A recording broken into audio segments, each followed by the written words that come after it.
ప్రార్థన చేసుకొని మన బైబిల్ స్టడీని స్టార్ట్ చేసుకుందాం.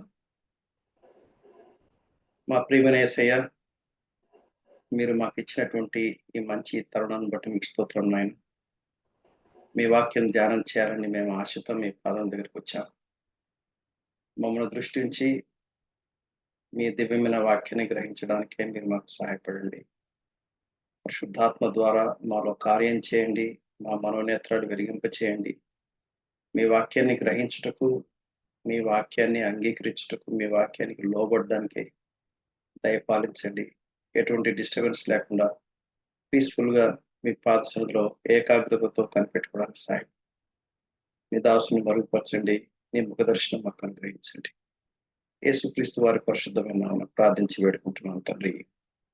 ఆమేన్. ఆమేన్. ఓకే. లాస్ట్ క్లాస్‌లో మనం ఏం చూసాము, ఎక్కడ దాకా వచ్చాము, దట్స్ వెరీ ఇంపార్టెంట్. ఈ యోహాను సువార్తను 5 భాగాలుగా చేయడం జరిగింది. మొదటి భాగము పరిచయము ప్రొలాగ్, చివరి భాగము ముగింపు ఎపిలాగ్, మొదటి భాగము మొదటి అధ్యాయం మొదటి 36 వచనాలు. గతంలో మనం వాటి గురించి మనం చూసాం. చివరి భాగము ముగింపు 21 అధ్యాయం. ఆ మధ్యలో ఉండే 3 భాగాల్ని మొదటిదేమో పబ్లిక్ మినిస్ట్రీ, బహిరంగ పరిచర్య. రెండోదేమో యేసుక్రీస్తు వారు ప్రైవేట్‌గా తన శిష్యుల మధ్యలో చేసిన పరిచర్య. మూడోది యేసుక్రీస్తు వారి శ్రమలు, ఆయన పునరుద్ధానము, మహిమను గురించిన వివరాలు. ఈ 3 భాగాలు చాలా ప్రాముఖ్యమైనవి.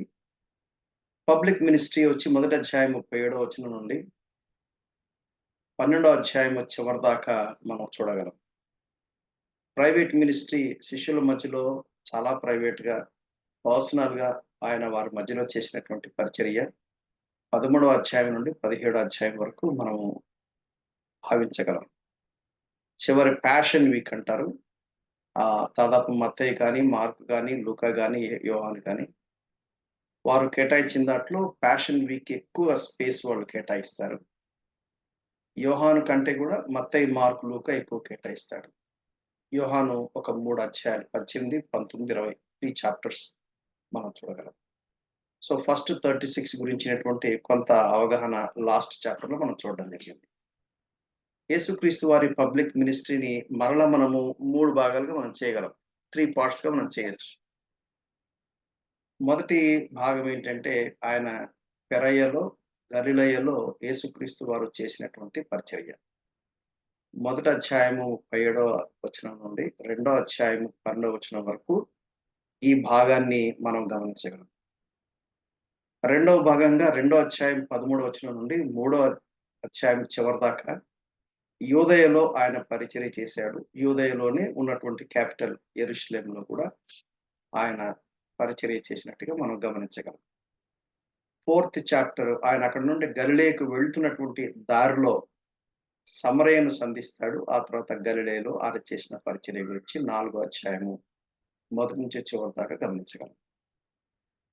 ఈ అపోస్తలుడైన యోహాను ఆయన ఎక్కడ కాన్సంట్రేట్ చేశాడంటే యెరూషలేములో, యూదయలో చేసిన పరిచర్య మీద ఎక్కువగా కాన్సంట్రేట్ చేస్తాడు. మనం ఆల్రెడీ గతంలో మనం చూసాం. గలిలయలో చేసిన మినిస్ట్రీ గురించేమో యోహాను ఎక్కువగా కాన్సంట్రేట్ చేస్తాడు. పెరయలో చేసినటువంటి మినిస్ట్రీ ఏమో లూకా ఎక్కువగా కాన్సంట్రేట్ చేస్తాడు. యెరూషలేము, యూదయలో చేసిన పరిచర్య గురించి యోహాను ఎక్కువగా కాన్సంట్రేట్ చేసినట్టుగా మనం చూడగలం. యేసుక్రీస్తు వారి బాల్యం గురించి గానీ, యేసుక్రీస్తు వారి ప్రారంభం గురించి గానీ లూకా ఎక్కువగా ప్రెజెంట్ చేసినట్టుగా మనం చూస్తాం. మత్తయి కూడా కొంత ప్రెజెంట్ చేశాడు. కానీ మార్క్ అయితే దాని గురించి ఏమాత్రము పట్టించుకోనట్టుగా డైరెక్ట్‌గా సువార్త ప్రారంభం గురించి ఆయన మాట్లాడతాడు. వీటి గురించిన వివరణ సువార్తలు ఎలా అర్థం చేసుకోవాలి అని మీకు ఇంట్రడక్షన్‌లోనే మీకు చెప్పడం జరిగింది. సువార్తలు మీకు అవగాహన కావాలంటే ఈ ఉపోద్ఘాతము, ప్రారంభం చాలా ఇంపార్టెంట్. లేకపోతే ఏదో తెగిన గాలిపటంలాగా ఎటు పోతే అటు పోయినట్టుగా ఉంటుంది. అలా కాకుండా ఒక కాంక్రీట్ అవగాహన. వాక్యం చదువుతున్నప్పుడు ఇది ఏ కాంటెక్స్ట్‌లో రాయబడింది? అప్పుడు ఏమి జరుగుతుంది? ఆ చుట్టుపక్కల ఉన్న పరిస్థితులేంటి? ఎందుకు ఆ వాక్యంలో అలా రాశారు? అనేది గనక మనం గమనించకపోతే చాలా మిస్టేక్స్ చేస్తాం. వాక్యం అనేది ఏదో న్యూస్ పేపర్ లాగా ఊరికలా చదువుకుంటూ పోతే ఆటోమేటిక్‌గా అర్థమయ్యేది కాదది. నో. అలా అర్థం కాదు. కొంచెం వర్క్ చేయాలి. కొంచెం దాన్ని మనసు పెట్టి మనం ప్రేయర్‌ఫుల్‌గా మనం ఆ వాక్యాన్ని అలా ధ్యానం చేస్తే గాని అర్థమవ్వదు. ఎందుకంటే అలా చేయకపోతే నేను గూడా గతంలో ఆ విధంగా హోమ్ వర్క్ చేయకుండానే నేను వాక్యం బోధించి కొన్ని మిస్టేక్స్ చేశాను. ఏమవుతుందంటే వాక్యం చెబితే కరెక్ట్ చెప్పాలి. లేతే కామ్‌గా నోరు మూసుకొని కూర్చోవాలి. చేసేవాళ్ళు చేసుకుంటారు. అంతేగాని ఎట్టి పరిస్థితిలో రాంగ్ టీచింగ్ చేయకూడదు. ఎట్టి పరిస్థితిలో రాంగ్ టీచింగ్ చేయకూడదు. ఒకవేళ మనం టీచ్ చేసింది రాంగ్ అయినప్పుడు, అవతల వాళ్ళు ఇదే కరెక్ట్ అని వాళ్ళు స్వీకరించి, వాళ్ళు దాన్ని మళ్ళా డూప్లికేట్ చేస్తారు. సో, కాబట్టి చాలా ప్రమాదం ఏర్పడుతుంది. వాక్యం చెప్పడం అంత ఆషామాషీ గాదు. వాక్యం చెప్పడానికి దేవుని పిలుపుండాలి. అలాగే గిఫ్ట్ ఆఫ్ ద స్పిరిట్ ఉండాలి. ఫ్రూట్ ఆఫ్ ద స్పిరిట్ ఉండాలి. ఇవి 2 సైడ్ బై సైడ్ ఎళ్తాయి. ఒట్టి గిఫ్ట్ ఉంటే సరిపోదు. గిఫ్ట్‌తో పాటు ఫ్రూట్ కూడా ఉండాలి. అంటే ప్రాక్టికల్ లైఫ్‌లో పరిశుద్ధాత్మ దేవుడు స్వేచ్ఛగా మనల్ని వాడుకోగలిగిన స్థితిగతులు మనకుండాలి. సరే, పబ్లిక్ మినిస్ట్రీలో 3 భాగాలన్నాము. మొదటి భాగం గురించి మనం కొంత చూడడానికి మనం ప్రయత్నం చేస్తాం. క్షమించాలి, 3 భాగాలు కాదు. 7 పార్ట్స్. నేను 3 అని చెప్పాను. నాలుగో అధ్యాయం చివరి వరకు మూడో భాగం. నాలుగో భాగం ఏమో ఐదో అధ్యాయము. గలిలయలో పస్కా సమయంలో అక్కడ ఉన్నాడు. యాక్చువల్‌గా జనరల్‌గా ఆ పస్కా సమయానికి యెరూషలేముకొస్తాడు. బట్ అక్కడ 6థ్ చాప్టర్‌లో అక్కడ ఉన్నట్టుగా చూస్తాం. అక్కడి నుంచి మళ్ళా పస్కా యాక్చువల్‌గా అది సెలబ్రేట్ చేసుకుంది యెరూషలేములోనే. బట్ బిగినింగ్ టైమ్‌లో అక్కడ కనపడతాడు. ఆ తర్వాత యెరూషలేములో 12థ్ chapter this is another Passover. ఇటువంటిది 3 ఇయర్స్‌ని ఈ ఈ పండుగల ఆధారంగానే మనం 3 ఇయర్స్ కాలిక్యులేట్ చేయడం జరిగింది. దాని గురించి తర్వాత మీకు నేను తెలియపరుస్తాను. సో, నేను చదువుతాను. దయచేసి మీరు గమనించాల్సిందిగా నేను మనవి చేస్తా ఉన్నాను. మొదటి అధ్యాయము 37 వచనం నుండి ఆహ్, కనీసము చివరిదాకా మనం చదువుకుందాం. మొదటి అధ్యాయము 5 నుండి చదువుదాం. 35థ్ నుంచి చదివితే పారాగ్రాఫ్ స్టార్ట్ అయింది కాబట్టి ఇంకొంత వెసులుబాటు మనకుంటుంది. మీరందరూ దయచేసి మీ వాక్యాన్ని తెరిచి మీరు చూసి గమనించాల్సిందిగా నేను కోరుతున్నాను. మరునాడు మరలా యోహానును అతని శిష్యులలో ఇద్దరు నిలుచుండగా, అతడు నడుచుచున్న యేసు వైపు చూచి, ఇదిగో దేవుని గొర్రెపిల్ల అని చెప్పాను. అతడు చెప్పిన మాట ఆ శిష్యులు ఇద్దరూ విని యేసును వెంబడించిరి.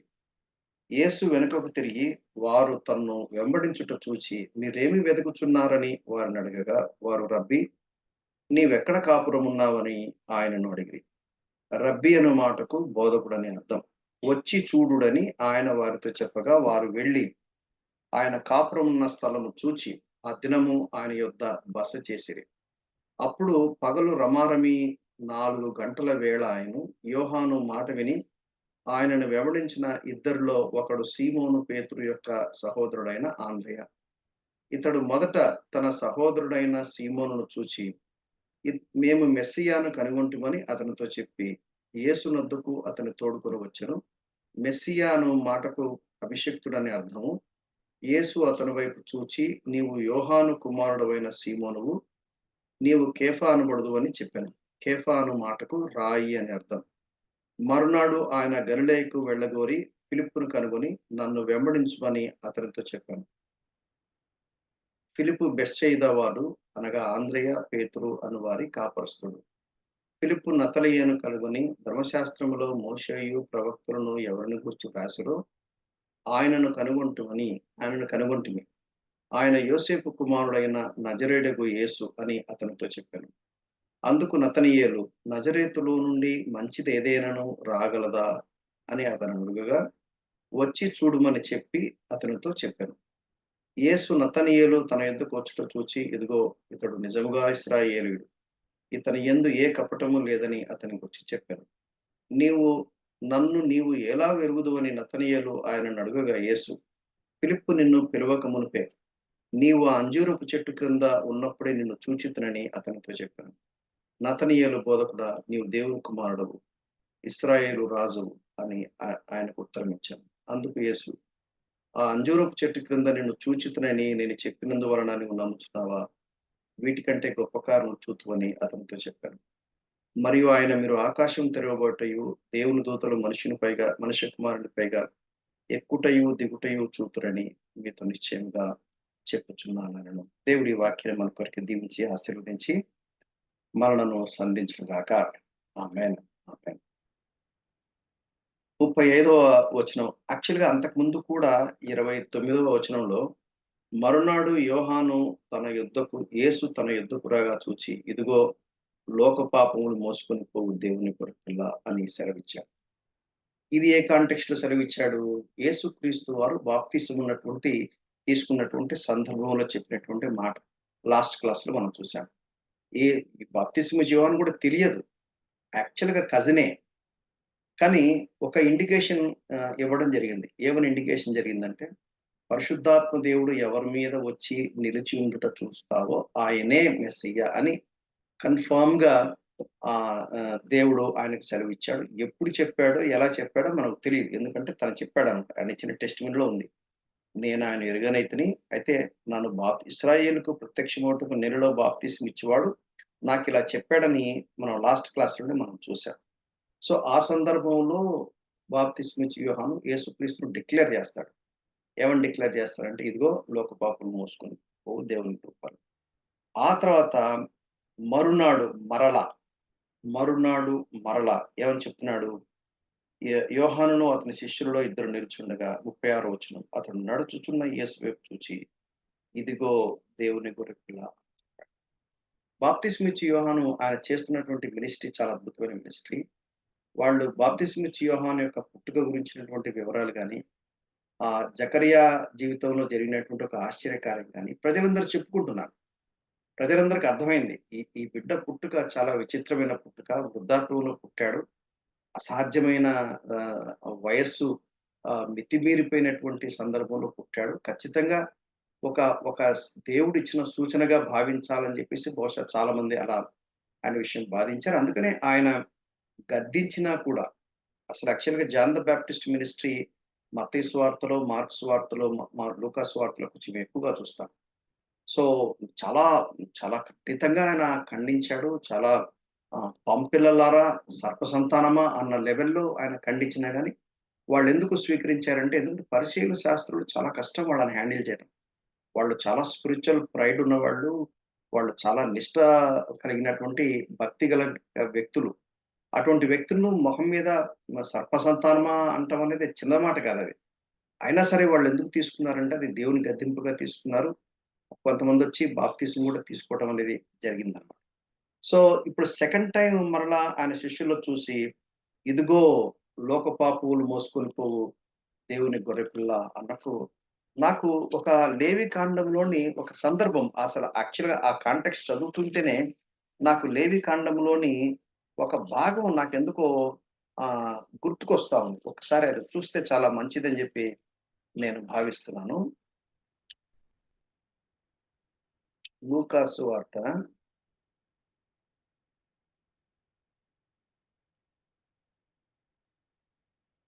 ఇది 2 సందర్భాల్లో మనం చేస్తాము. అభిషేకించే సమయంలో చేయడం జరుగుతుంది. రెండోదేమో ద డే ఆఫ్ అటోన్‌మెంట్ ప్రాయశ్చిత్తార్థ దినమున అది చేయడం జరుగుతుందనమాట. 2 కాంటెక్స్ట్‌లో 2 చోట్ల ఆ సందర్భము వ్రాయబడ్డం అనేది మనం చూడగలం. అది నేను ఈ ప్రాయశ్చిత్తార్థ దినాన ఇంకొక సందర్భమేమో ఒకటేమో లేవి కాండము ఆహ్, లేవి కాండము మీరు జస్ట్ తర్వాత మీరెప్పుడన్నా చదవండి. 8దో అధ్యాయం. లేవి కాండము 8దో అధ్యాయం. ఇక్కడ ఒక యాజకుని డెడికేట్ చేసే సందర్భంలో 8దో అధ్యాయంలో మనం దాని గురించి చూస్తాం. 16థ్ చాప్టర్‌లో ద డే ఆఫ్ అటోన్‌మెంట్. ఈ ద డే ఆఫ్ అటోన్‌మెంట్ నాడు ఏం చేస్తారు అనేది ఊరికే చదివితే మీకు అర్థమవుతుంది. ఎందుకంటే మీకు బహుశా మీరు దాని గురించి గతంలో చదివారో లేదో నాకు తెలియదు. ఒకవేళ మీరు చదవకపోతే నేను చదువుతాను. ఊరికే సెల్ఫ్ ఎక్స్‌ప్లనేటరీ దీనికి పెద్ద వివరించాల్సిన అవసరం లేదు. ఇదిగో లోక పాపములు మోసుకొని పోవు దేవుని గొర్రెపిల్ల అనే పాయింట్ ఆ ట్రూత్ మనకు అర్థం కావాలంటే ఇది చదివితే కరెక్ట్‌గా మనకు అర్థమవుతుంది. ఎందుకంటే బైబిల్ స్టడీ చేస్తున్నప్పుడు ఖచ్చితంగా ఊరికే అలా చెప్పి దాటిపోతే కుదరదు. దాని గురించిన కొంతైనా సరే మనం నేర్చుకోవడం చాలా ప్రాముఖ్యమైనది. నేను చదువుతాను దయచేసి జాగ్రత్తగా ఆలకించండి. లేవి కాండము 16వ అధ్యాయం మొదటి నుంచి. అహరోను ఇద్దరు కుమారులు యెహోవా సన్నిధికి సమీపించి చనిపోయిన తర్వాత యెహోవా మోషేతో ఇట్లనెను, నేను కరుణాపీఠం మీద మేఘంలో కనపడదు గనుక నీ సహోదరుడైన అహరోను చావకుండునట్లు అతడు మందసం మీది కరుణాపీఠము ఎదుటనున్న అడ్డతెరలోనికి ఎల్లప్పుడూ రాకూడదని అతనితో చెప్పాను. అతడు పాప పరిహారార్థ బలిగా ఒక కోడె దూడను దహన బలిగా ఒక పొట్టేలు తీసుకొని వీటితో పరిశుద్ధ స్థలములోనికి రావలెను. ఇది గమనించండి. పాప పరిహారార్థ బలిగా ఒక కోడె దూడను దహన బలిగా, పాప పరిహారార్థ బలిగానేమో కోడె దూడను, దహన బలిగా ఒక పొట్టేలును తీసుకొని పరిశుద్ధ స్థలంలోనికి రావలెను. అతడు ప్రతిష్ఠితమైన చొక్కాయి తొడుక్కొని తన మానమునకు సన్ననార లాగు తొడుక్కొని సన్ననార దట్టి కట్టుకొని సన్ననార పాగా పెట్టుకొనవలెను. ఎందుకంటే యాజకుడు కాబట్టి ఆ పని చేయాలి. అవి ప్రతిష్ఠితమైన వస్త్రములు గనక అతడు నీళ్లతో దేహమును కడుగుకొని వాటిని వేసుకునేవాడు. ఎందుకంటే వాళ్ళకి ఆ ప్రత్యక్ష గుడారం ఒక వైపున వాళ్ళు స్నానాలు చేసుకోవడానికి అనుకూలంగా కొంత ఏర్పాటుందన్నమాట. 5వ వచనం. మరియు అతడు ఇశ్రాయేలీయుల సమాజమునొద్ద నుండి పాప పరిహారార్థ బలిగా 2 మేక పిల్లలు. ఈ మాట మీరు గమనించాలి. ఇశ్రాయేలీయుల సమాజమునొద్ద నుండి పాప పరిహారార్థ బలిగా 2 మేక పిల్లలను, దహన బలిగా ఒక పొట్టేలును తీసుకొని రావడం. అహరోను తన కొరకు పాప పరిహారార్థ బలిగా ఒక కోడేలును అర్పించి, తన నిమిత్తమును, తన ఇంటివారి నిమిత్తమును ప్రాయశ్చిత్తము చేసి ముందు తన కోసం చేయాలి.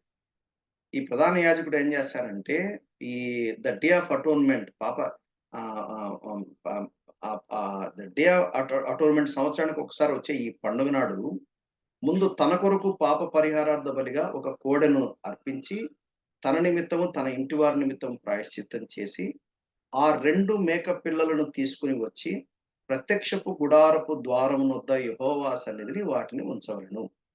అప్పుడు అహరోను పేరట ఒక చీటీని, విడిచిపెట్టే మేక పేరట ఒక చీటీని, ఆ 2 మేకల మీద 2 చీట్లు వేయాలి.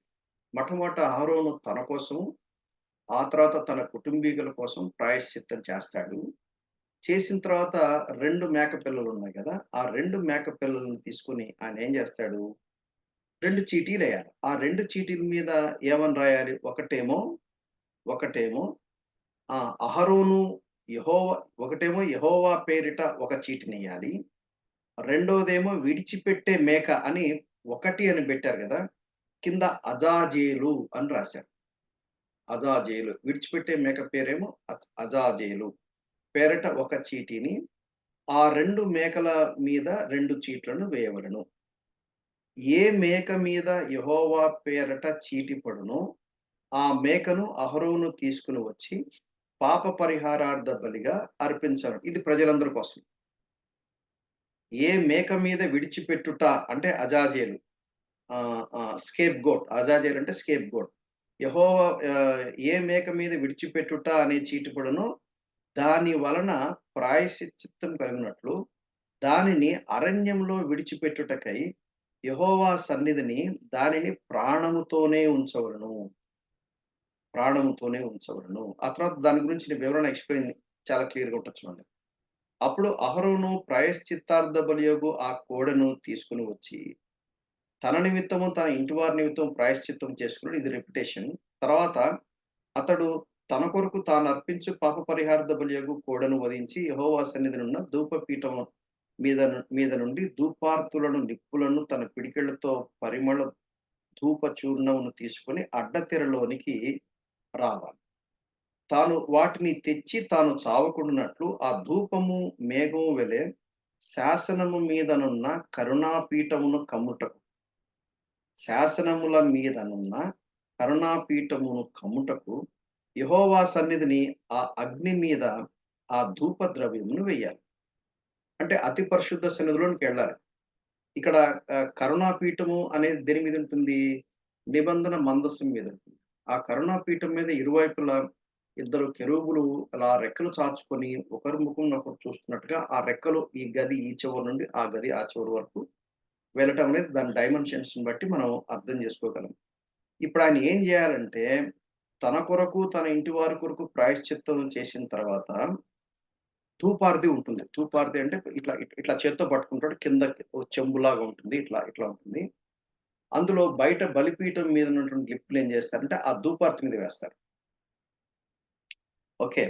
అది తీసుకొని ఏం చేయాలంటే, తను అతి పరిశుద్ధ సన్నిధిలోకెళ్తాడు. ఓకే.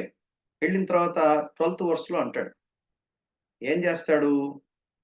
యెహోవా సన్నిధిని ధూపపీఠం మీద నుండి ఆహ్, ధూపార్తి ధూపార్తెడు నిప్పులను తన పిడికిళ్లతో ధూప చూర్ణం. పరిమళ ధూప చూర్ణం అనేది స్పెసిఫిక్‌గా తయారు చేస్తారు. అది వాసన ఎవరు చూడటానికి వీల్లేదు.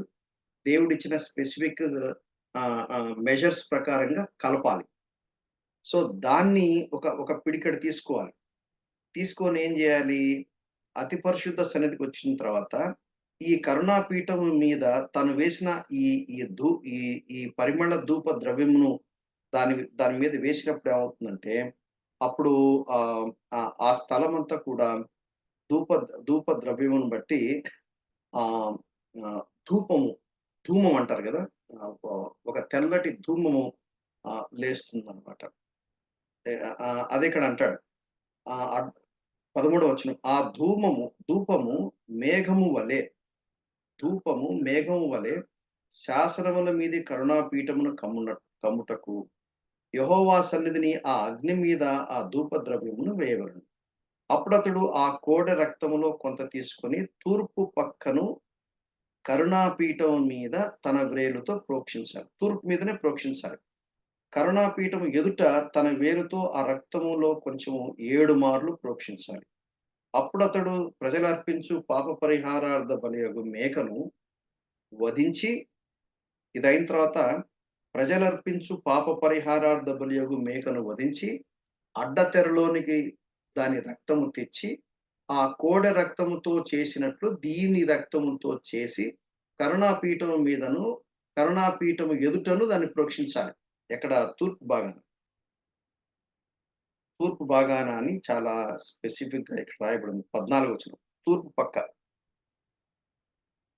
ఆహ్, కరుణాపీఠం మీద ప్రోక్షించాలి. అట్లు అతడు ఇశ్రాయేలీయుల సమస్త పాపములను బట్టియు, అనగా దాని అపవిత్రతను బట్టియు, దాని అతిక్రమణను బట్టియు పరిశుద్ధ స్థలమునకు ప్రాయశ్చిత్తము చేయవలెను. ప్రత్యక్ష గుడారము వారి మధ్య ఉండుట వలన వారి అపవిత్రతను బట్టి అది అపవిత్రమగుచుండును గనుక అతడు దానికి ప్రాయశ్చిత్తం చేయవలెను.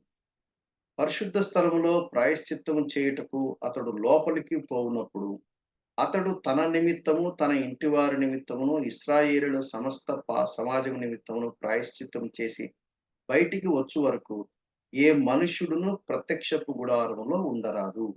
మరియు అతడు యెహోవా సన్నిధిని బలిపీఠం నొద్దకు పోయి దానికి ప్రాయశ్చిత్తం చేయవలెను. అతడు ఆ కోడె రక్తములో కొంచెము తీసుకొని, ఆ మేక రక్తంలో కొంచెమును తీసుకొని బలిపీఠపు కొమ్ముల మీద చిమిరి ఇప్పుడు బయట బయట బయట చేయవలసిన పననమాట. ఆ బలిపీఠపు ఇత్తడి బలిపీఠం ఉంది గదా! దాని బలిపీఠపు కొమ్ముల మీద చమిరి 7 మార్లు తన వ్రేలుతో ఆ రక్తంలో కొంచెము దాని మీద ప్రోక్షించి దాన్ని పరిశుద్ధపరిచి, ఇశ్రాయేలీయుల అపవిత్రతను పోగొట్టి దాన్ని పరిశుద్ధపరచవలెను. అతడు పరిశుద్ధ స్థలమునకును, ప్రత్యక్షపు గుడారమునకును, బలిపీఠమునకును ప్రాయశ్చిత్తం చేసి చాలించిన తర్వాత, ఇప్పుడు ఆ సజీవమైన మేకను దగ్గరికి తీసుకొని రావలెను. అప్పుడు అహరోను సజీవమైన మేక తల మీద తన 2 చేతులుంచి ఇశ్రాయేలీయుల పాపములన్నీయు అనగా వారి దోషములన్నీయు, వారి అతిక్రమములన్నీయు దాని మీద ఒప్పుకొని, ఆ మేక తల మీద వాటిని మోపి, తగిన మనిషి చేత అరణ్యములోనికి దానిని పంపవలెను. ఆ మేక వారి దోషములన్నిటినీ ఎడారి దేశమునకు భరించిపోవును. అతడు అరణ్యములో ఆ మేకను విడిచిపెట్టవలెను. అప్పుడు అహరోను ప్రత్యక్షపు గుడారములోనికి వచ్చి తన పరిశుద్ధ స్థలంలోనికి వెళ్ళినప్పుడు తాను వేసుకొనిన నారబట్టలను తీసి అక్కడ వాటిని ఉంచి, పరిశుద్ధ స్థలములో దేహమును నీళ్లతో కడుగుకొని, బట్టలు తిరిగి ధరించుకొని, బయటకు వచ్చి తన కొరకు దహనబలిని, ప్రజల కొరకు దహనబలిని అర్పించి, తన నిమిత్తమును, ప్రజల నిమిత్తమును ప్రాయశ్చిత్తము చేయవలెను. పాప పరిహారార్థ బలి పశువు యొక్క క్రొవ్వు మీద ఇక ఎక్సెట్రా వగైరా దాని గురించిన వివరాలున్నాయి. లోక పాపమును మోసుకొని పోవు దేవుని గొర్రెపిల్ల అంటే అజాజేలని నా అభిప్రాయం. అజాజేలుతో మనం పోల్చడం జరిగింది. బహుశా బాప్తిస్మిచ్చి యోహాను మాట్లాడుతున్నప్పుడు అహరోను ఏం చేస్తాడు? ఆహ్, ఏ మేక పిల్లనైతే అరణ్యంలోకి వదిలేస్తాడో దాన్ని తల మీద చేయి పెట్టి ప్రజల పాపములన్నీ కూడా విడిచిపెట్టే ఆ మేక చీటీ వేసినప్పుడు యెహోవా పేరు మీద ఒకటి, విడిచిపెట్టే మేక మీద ఒకటి అనుకున్నాం కదా! ఈ విడిచిపెట్టే మేక తల మీద పెట్టేసి అందరి పాపములు దాన్ని ఇంప్యూటేషన్ అంటారు. ఇంప్యూటేషన్ అంటే ఆహ్, ఆహ్, ఆహ్, ఆహ్, ఈ అకౌంట్‌లో అందరి పాపములన్నీ ఆ మేకపిల్ల అకౌంట్‌లో పడినట్టు. ఈ డాక్ట్రిన్ ఆఫ్ ఇంప్యుటేషన్ అనేది చాలా ప్రాముఖ్యమైనది. ఆదాము ఆదికాండం 3 అధ్యాయంలో చేసిన పాపము ఆల్ హ్యూమన్ బీయింగ్స్‌కి రిప్రజెంటేటివ్‌గా ఉన్నాడు కాబట్టి, ఆదాము పాపం చేసినప్పుడు all human beings they committed sin అన్నదానికి సాదృశ్యంగా ఆదాము యొక్క పాపము మనకు జన్మతః ఆపాదించబడింది. సో, జన్మ నుంచే మనకు పుట్టిన దగ్గర నుండి ఆదాము యొక్క నైజము స్వభావం మనం కలిగి ఉన్నాం. ఎంచేతనంటే the attribution of Adamic sin upon every individuals from the very birth. రెండవది అవర్ సిన్ మన పాపము ఎవ్రీ పర్సనల్ ఎవ్రీ బడీస్ ఆహ్, ఆహ్, ఆహ్, ఆ పాప పరిహారం నిమిత్తం ఆ పాప దోషమంతా కూడా యేసుక్రీస్తు మీద మోపబడింది. అది second imputation. So, as much as Adamic sin is imputed upon us, in the same way our sin and our sins are also imputed upon the lamb of God, the Lord Jesus Christ. ఎప్పుడైతే మన పాపము ఆయన మీద మోపబడ్డం జరుగుతుందో, ఆయన నీతి మనకు ఆపాదించబడ్డం జరుగుతుంది. ఈ 3 డైమెన్షనల్ ఇంప్యూటేషన్. ఒకటేమో ఆదాము నైజము, పాపము మన మీద ఆపాదించబడ్డం మొదటిది. రెండోది మన పాపము యేసుక్రీస్తుపై ఆపాదించబడ్డం. యేసుక్రీస్తు వారి యొక్క నీతి మనకు ఆపాదించబడ్డం. అంటే మన అకౌంట్‌లో వేయటం. ఇది 2 కొరింథీ 5:21లో అంటాడు. పాపమెరుగని ఆయనను మనం ఆయన యందు దేవుని నీతి అగునట్లు పాపమెరుగని ఆయనను మన కోసము పాపముగా చేసెను. అంటే మన పాపము ఆయన మీద పడింది. ఆయన నీతి మనకు ఆపాదించబడింది. లోక పాపములు మోసుకొని పోవు దేవుని గొర్రెపిల్ల. యేసుక్రీస్తు గురించినటువంటి బ్యూటిఫుల్ 8 అట్రిబ్యూషన్స్ నేను మీ ముందు స్క్రీన్ మీద పెట్టాను. మీరు దయచేసి గమనించగలరు. మొదటిగా దేవుని గొర్రెపిల్ల అని బాప్తిస్మిచ్చి యోహాను తనతో తనను వెంబడిస్తున్న శిష్యులకు ఆయన చెప్పాడు. ఇక్కడ ఒక విషయం మీరు దయచేసి గమనించాలి. ఏమిటంటే బాప్తిస్మిచ్చి యోహానుకు కొంతమంది శిష్యులున్నారు. ఇప్పుడు ఆ శిష్యులకు బాప్తిస్మిచ్చి యోహాను ఏం చేస్తున్నాడంటే second time he is again saying the same statement. రెండవసారి యేసుక్రీస్తు వారిని గురించి వాళ్ళకి చెప్తున్నాడు. మొదటిసారి చెప్పాడు. సరిపోతుంది కదా! రెండోసారి ఎందుకు చెప్పాలి? ఎందుకు చెప్పాలంటే బాప్తిస్మిచ్చి యోహాను ఏం చెప్తున్నాడో తెలుసా? అసలు నేను ఈ భూమి మీదికి నేను వచ్చిన మినిస్ట్రీయే ఎందుకొచ్చానంటే, ఇదిగో ఈ లోక పాపములు మోసుకొని పోవు దేవుని గొర్రెపిల్లను పరిచయం చేయడానికి నేనొచ్చాను. I am here to introduce the very lamb of God to you. You have to follow him not me. నేనొక స్వరం మాత్రమే. యెషయా గ్రంథం 40 అధ్యాయంలో మనం లాస్ట్ క్లాస్‌లో మనం చూసాం. నేను ప్రభు మార్గములను సిద్ధపరచుడి అని అరణ్యములో పలుకు ఒక శబ్దము మాత్రమే. I am just a voice being crying allowed in the wilderness. ఏమిటా వాయిస్ అది?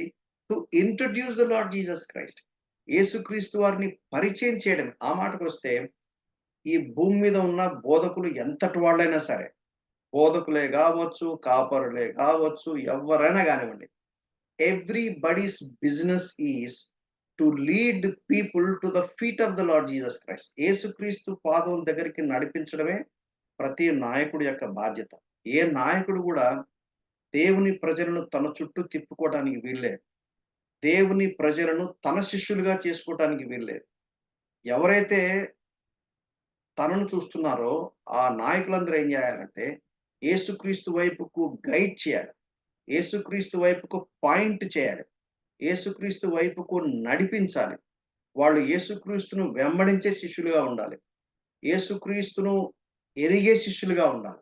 That is very important. Second time చెప్తున్నాడు. అందుకని నేను మీకు యోహాను సువార్త మొదటి అధ్యాయం చదివినప్పుడు ఈ ఈ మాట మీరు గమనించాల్సిందిగా నేను మరలా కోరుతా ఉన్నాను. 35 వచనం. మరునాడు మరలా యోహానును అతని శిష్యులలో ఇద్దరు నడుచుచుండగా, అంటే he is telling to every individual ఆ మాటకొస్తే. ఒకసారి గ్రూప్‌గా చెప్పాడు. అందరి మధ్యలో చెప్పాడు బాప్తిసం తీసుకున్న సందర్భంలో. ఇప్పుడు ఇద్దరు శిష్యులు కనపడ్డారు. ఆ ఇద్దరు శిష్యులు కూడా మళ్ళా చెప్తున్నాడు. ఏమని చెప్తున్నాడు? నేను ఆల్రెడీ చెప్పాను గదా! అదిగో ఆయనే లోక పాపములు మోసుకొని పోవు దేవుని గొర్రెపిల్ల. ఏ మెస్సయ్య గురించి ప్రవచనాలు దేవుని వాక్యంలో మనం చూస్తామో, ఇదిగో ఆ ప్రవచనాలకు సంబంధించిన నెరవేర్పు ఈయనలో జరిగింది. ఈయనే ఆ లోక పాపములు మోసుకొని పోవు దేవుని గొర్రెపిల్ల. ఇప్పుడు ప్రభువైన యేసుక్రీస్తు వారిని ఒక నూతన కోణంలో ఇశ్రాయేలీయులకు పరిచయం చేస్తున్నాడు. ఇశ్రాయేలీయులందరూ ఏ మెస్సయ్య గురించి ఎదురు చూస్తున్నారు? రాజుల గురించి ఎదురు చూస్తున్నారు. They want the lion of JUDA. వాళ్ళకి యూదా గోత్రపు సింహం కోసం ఎదురు చూస్తున్నారు. వాళ్ళు రోమా సామ్రాజ్యంలో ఉన్నటువంటి ఆ పాలకుల కింద ఉండటం వాళ్ళకిష్టం లేదు. వాళ్ళ పెత్తనం కింద ఉండటం వాళ్ళకిష్టం లేదు. వాళ్ళ ధర్మశాస్త్రంలో రాయబడినటువంటి మనుష్య కుమారుడు ఎవరైతే ఉన్నారో, వాళ్ళ ధర్మశాస్త్రంలో రాయబడిన మెస్సయ్య ఎవరైతే ఉన్నారో, ఆయన కోసం కనిపెట్టుకొని ఉన్నారు. ఇప్పుడు బాప్తిస్మిచ్చి యోహాను అనౌన్స్ చేసే టైం వచ్చేసింది. మలాకీ గ్రంథం నుండి బాప్తిస్మొచ్చు యోహాను యొక్క పరిచర్య వరకు దాదాపు 400 సంవత్సరాల గ్యాప్ ఉంది. ఈ 400 ఇయర్స్ గ్యాప్‌లో చాలా చాలా విషయాలు జరిగినాయి. వాళ్ళందరూ గూడా ఎంతో ఆసక్తితో ఎదురు చూస్తున్నారు, ఎదురు చూస్తున్నారు, ఎదురు చూస్తున్నారు. ఈ విషయం మనకు లూకా సువార్త మొదటి అధ్యాయంలో మనం ఎరుగుదుము. లూకా సువార్త మొదటి అధ్యాయంలో చూడండి. ఆల్రెడీ ఇది 30 ఇయర్స్ తర్వాత జరిగినటువంటి సందర్భం ఇది. యేసుక్రీస్తు వారు ఆయన జన్మించినటువంటి కాంటెక్స్ట్‌లోనే ఏం జరిగింది? అక్కడ వాళ్ళు ఎలా ఎదురు చూస్తున్నారు? మనం ఖచ్చితంగా ఒకసారి మనం జ్ఞాపకం చేసుకోవాలి. లూకా సువార్త దయచేసి మీరు please turn to those pages. మీకు బాగా తెలుసు ఆ సంగతి. లూకా సువార్త మొదటి అధ్యాయము, లూకా సువార్త రెండో అధ్యాయము. యేసుక్రీస్తు వారిని సున్నతి చేయించిన తర్వాత 40థ్ డే డెడికేషన్ టైమ్‌లో వాళ్ళు యెరూషలేముకు తీసుకొనొస్తారు. అప్పుడు 25 వచనంలో సిమియోను అని మనుష్యుడున్నాడు. అతని గురించి ఏమని రాయబడింది? అతడు నీతిమంతుడును, భక్తిపరుడునై ఉండి, ఇశ్రాయేలు యొక్క ఆదరణ కొరకు కనిపెట్టువాడు. పరిశుద్ధాత్మ అతని మీద ఉండెను. 26 వచనం చాలా ఇంట్రెస్టింగ్ వర్స్ చూడండి. అతడు ప్రభువు యొక్క క్రీస్తును చూడక మునుపు మరణము పొందడని అతనికి పరిశుద్ధాత్మ చేత బయలుపరచబడి ఉండెను. పరిశుద్ధాత్మ చేత బయలుపరచబడ్డం జరిగింది. ఏమని సిమియోనుకి? నువ్వు నీ కళ్ళారా చూస్తావు. ఆయన వెయిట్ చేస్తా ఉన్నాడు. ఎదురు చూస్తా ఉన్నాడు. అప్పుడు ఏం చేశారు తల్లిదండ్రులు? శిశువు యేసుక్రీస్తును దేవాలయంలోనికి తీసుకొనొచ్చారు. అప్పుడు ఆయన చెప్పినటువంటి మాటలు 27, 28 నుండి మనం చూస్తాం. దయచేసి చూడండి. అంతటా ధర్మశాస్త్రపు పద్ధతి చొప్పున ఆయన విషయమై జరిగించుటకు తల్లిదండ్రులు శిశువైన యేసును దేవాలయంలోనికి తీసుకొని వచ్చినప్పుడు, అతడు తన చేతులతో ఆయనను ఎత్తుకొని దేవుని స్తుతించుచు, నాదా, ఇప్పుడు నీ కొరకే సమాధానంతో నీ దాసుని పోనిచుచున్నావు. అన్ని జనులకు నిన్ను బయలుపరచుటకు వెలుగుగాను, నీ ప్రజలైన ఇశ్రాయేలుకు మహిమగాను, నీవు సకల ప్రజల ఎదుట సిద్ధపరిచిన నీ రక్షణ నేను కన్నులారా చూచితిని అని చెప్పేసాడు. ఇప్పటికి 30 ఇయర్స్ బ్యాక్ జరిగిందిది. 30 ఇయర్స్ బ్యాక్ జరిగింది. ఆ తర్వాత ఇం ఇం ఇం ఇంకేమని రాయబడింది? 36 వచనంలో చూడండి. మరియు ఆషేరు గోత్రికురాలును, పనూయేలు కుమార్తె అయిన అన్నా అను ఒక ప్రవక్తి ఉండెను. ఆమె కన్యాత్వం మొదలుకొని 7 ఏండ్లు పెనిమిటితో సంసారం చేసి బహుకాలం గడిచినదై 84 సంవత్సరములు విధవరాలై ఉండి, ఆమె ఏం చేస్తుందట? దేవాలయంలో విడువక ఉపవాస ప్రార్థనలతో రేయింబవళ్ళు సేవ చేయుచుండెను. ఆమె కూడా ఆ గడియలోనే లోపలికొచ్చి దేవుణ్ణి కొనియాడి యెరూషలేములో ఈ మాట గమనించాలి. ఈ మాట కోసం నేను చూపించింది. యెరూషలేములో విమోచన కొరకు కనిపెట్టుచున్న వారందరితో ఆయనను గూర్చి మాట్లాడాను. విమోచనం కోసం వాళ్ళు కనిపెడుతున్నారు. విమోచన గురించి కనిపెడుతున్నప్పుడు వాళ్ళు ఎటువంటి వ్యక్తిని గురించి ఎదురు చూస్తున్నారు? యూదా గోత్రపు సింహం గురించి చూస్తున్నారు. కానీ యూదా గోత్రపు సింహం గురించి చూస్తుంటే దేవుడు వారికి గొర్రె పిల్లను పంపించాడు. చాలా షాకింగ్‌గా ఉంది. అందుకనే వాళ్ళు యేసును క్రీస్తుగా అంగీకరించలేదు. వాళ్ళు యేసును యేసుగానే చూసారు గానీ, క్రీస్తుగా అంగీకరించలేదు. తన ప్రజలను వారి పాపం నుండి ఆయనే ఎప్పుడు రక్షిస్తాడు? ఆయన యేసు మాత్రమే గాకుండా క్రీస్తయి గూడా అయ్యుండాలి. ఆయన దైవ మానవుడుగా అయ్యుండాలి. ఒక్క దేవుడే అయితే కూడా కుదరదు. ఒక్క మానవుడు అయితే కూడా కుదరదు. ఎంచేతనంటే రక్తము చిందించకుండా పాప క్షమాపణ కలగదు. రక్తము చిందించాలంటే ఖచ్చితంగా గొర్రెపిల్ల అయ్యుండాలి. ఆ గొర్రెపిల్ల ఒట్టి గొర్రెపిల్ల అయితే కుదరదు. పాపములు కప్పివేయబడ్డం గాని, పాపములు తీసివేయడం జరగదు. మనకి హెబ్రీ పత్రిక 10వ అధ్యాయంలో ఆ మాటలు మనం చూస్తాం. పాపములు వన్స్ ఫర్ ఆల్ పోవాలంటే ఈ ప్రధాన యాజకుడు ఎటువంటి ప్రధాన యాజకుడై ఉండాలి? ఆయన ఏ వంశానికి చెందినవాడు కాకుండా, ఆయన ఏ తల్లిదండ్రులు లేనివాడని 7వ అధ్యాయంలో హెబ్రీ గ్రంథకర్త రాసినట్టుగా, ఆయన చాలా విచిత్రమైన వ్యక్తిగా ఉండాలి. నిజానికి దేవుడేం జేశాడంటే ఒక రాజును, యాజకుడిని ఇద్దరి మినిస్ట్రీని సెపరేట్ చేశాడు. రాజు యాజకుడవ్వడానికి వీల్లేదు. యాజకుడు రాజు అవ్వడానికి వీల్లేదు. కానీ ఈ యేసుక్రీస్తు విచిత్రమైనటువంటి పాత్ర పోషించాడు. ఎటువంటి పాత్ర అంటే మెల్కీసెదెకు పాత్రను పోషించాడు. ఈ మెల్కీసెదెకు గురించినటువంటి సందర్భము ఆదికాండం 14వ అధ్యాయంలో అబ్రహాము సర్వోన్నతుడైన దేవుని గురించినటువంటి వివరణ. ఆయన ఆయన తన తన తన సోదరుని కుమారుడైనటువంటి లోతు లోతు తో పాటు తన బంధువర్గం అంతా కూడా ఆ 5గురు రాజులు వారిని దోచుకొని వెళ్ళిపోయినప్పుడు, తన దగ్గర ఉన్నటువంటి 318 మందిని సేవకులు తీసుకొని పోయి జయించి తిరిగి వచ్చినప్పుడు, ఈ షాలేము రాజు, ఈ యెరూషలేము రాజు ఏం చేశాడంటే అబ్రహాముని ఎదుర్కొన్నాడు. రొట్టె ద్రాక్షారసం ఇచ్చాడు. ఇప్పుడు యేసుక్రీస్తు వారు ఆయన ఏమయ్యాడంటే, ఆయన రాజుగా ఉన్నాడు. ఆయన ఆయన యాజకుడుగా ఉన్నాడు. ఆయన ప్రవక్తగా గూడా ఉన్నాడు. సో, ఈ ట్రయాంగులర్ మినిస్ట్రీ ఆయన చేసినట్టుగా మనకు అర్థమవుతుంది. He is king, he is priest and is also a prophet. ఎందుకంటే మోషే ద్వారా చెప్తాడు, నా వంటి ప్రవక్తను నేను పుట్టిస్తానని. మహమ్మదీయులు వాళ్ళేమంటారంటే ఆయన ఎవరో గాదు, ఆయన మహమ్మద్ ప్రవక్త అంటారు. That is not correct. యేసుక్రీస్తు వారు ఎందుకంటే సాక్షాత్తు దైవ మానవుడై ఉండాలి. ఒట్టి మానవుడైతే కుదరదు. మా సామాన్య పుట్టుక అయితే పాప నైజంతో పుట్టిన వ్యక్తి పాప పరిహారం ఎట్లా చేస్తాడు? Not possible. Cannot do that. So, యేసుక్రీస్తు ఆయన పుట్టుక జన్మమే డిఫరెంట్ జన్మ. ఆయన దేవుడే మానవుడిగా వచ్చాడు. మానవ అవతారం అని అనకూడదు. మానవ అవతారం అంటే చాలా లిమిటేషన్స్ ఉంటాయి. మానవ అవతారం అంటే భారతదేశపు సంస్కృతిలో మా దగ్గర కూడా చాలా అవతారాలు ఉన్నాయంటారు వాళ్ళు.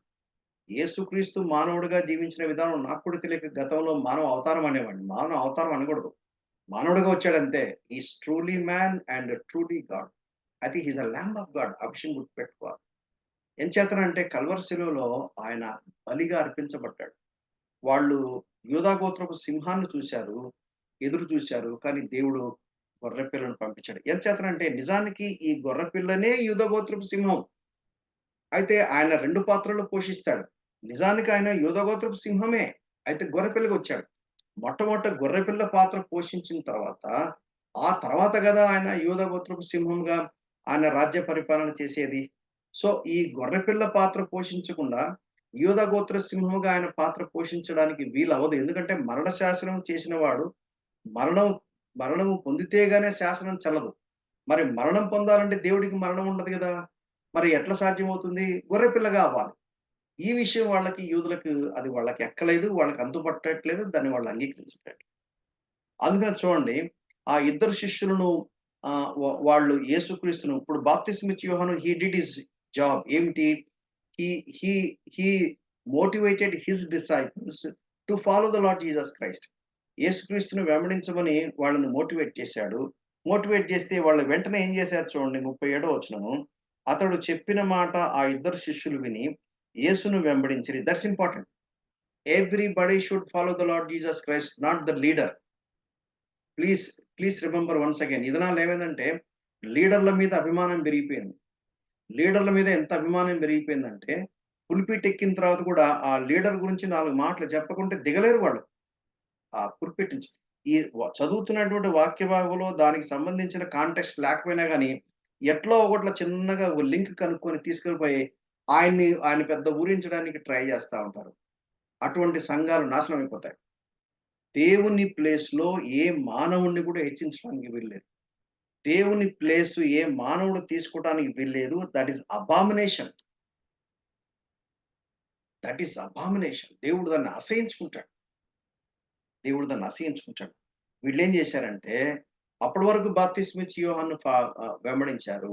ఇప్పుడు వాళ్ళు యేసుక్రీస్తుని వెంబడించారు. అది జరగాల. నా క్వెషన్ ఇప్పుడు నేను వేయదలసిన క్వెషన్ ఏందంటే, హూమ్ ఆర్ యూ ఫాలోయింగ్? నువ్వు ఎవరిని వెంబడిస్తున్నావు? గొర్రె పిల్లను వెంబడిస్తున్నావా? లేక గొర్రె పిల్లను పరిచయం చేయవలసినటువంటి జాన్ ద బాప్టిస్ట్ లాంటి మనుషులను వెంబడిస్తున్నావా? అభిమానాలతో సేవ చేసేవాళ్ళు చాలా మందున్నారు. పార్టీ తత్వంతో సేవ చేసేవాళ్ళు చాలా మందున్నారు. ఒక మనిషిని ఒక ఒక వ్యక్తి ఎంత గొప్ప వ్యక్తి అయినా అయ్యుండొచ్చు. ఆ! I'm not degrading the person. I definitely respect the servant of God, the leader who ever may be. దేవుడు ఆయా కాలాల్లో ఒక్కొక్కరిని అలా ఎన్నుకున్నాడు. మార్టిన్ లూథర్‌ని దేవుడు ఎన్నుకున్నాడు. అద్భుతమైనటువంటి రివైవల్ ప్రపంచమంతా వచ్చింది. ఇప్పుడు మార్టిన్ లూథర్ గారి బొమ్మ పట్టుకొని మనం పూజ చేద్దామా? కుదరదు. దేవుడు మార్టిన్ లూథర్‌ని ఎందుకున్నాడు? ఆయన ఒక బొమ్మ మాత్రమే. ఆయన ఒక పాత్ర మాత్రమే. యాక్చువల్‌గా ఎవరిని వెంబడించాలి? యేసుక్రీస్తుని వెంబడించాలి. ప్లీజ్ రిమెంబర్ ఈ దినాల్లో విచారకరమైన సంగతి ఏమిటంటే కొన్ని కొన్ని మందిరాల్లో నాయకుల ఫోటోలు కూడా పెట్టుకుంటారు. దారుణం అది. నేను తప్ప వేరే దేవుడు ఉండటానికి వీల్లేదన్నాడు. నా స్థానంలో ఆకాశంలో గాని, భూమి మీద గాని, భూమి క్రింద గాని ఏ రూపాన్ని పెట్టడానికి వీల్లేదన్నారు. దేవుని వాక్యము తప్పనిచ్చి ఏ బొమ్మ గూడా కనపడడానికి వీల్లేదు. మెల్లమెల్లగా మన వాళ్ళు ఆర్టిస్ట్‌లు బయలుదేరి ఈ క్యాలెండర్‌ల మీద ఏం జేస్తున్నారంటే మెల్లమెల్లగా వాక్యం సైజ్ తగ్గిపోయింది. బొమ్మలు, బ్యాక్‌గ్రౌండ్ అవి బాగా పెరిగిపోయాయి. So, I'm sorry. నా నా నా కన్విక్షన్స్ ఏంటంటే ఏ బొమ్మ పెట్టొద్దు.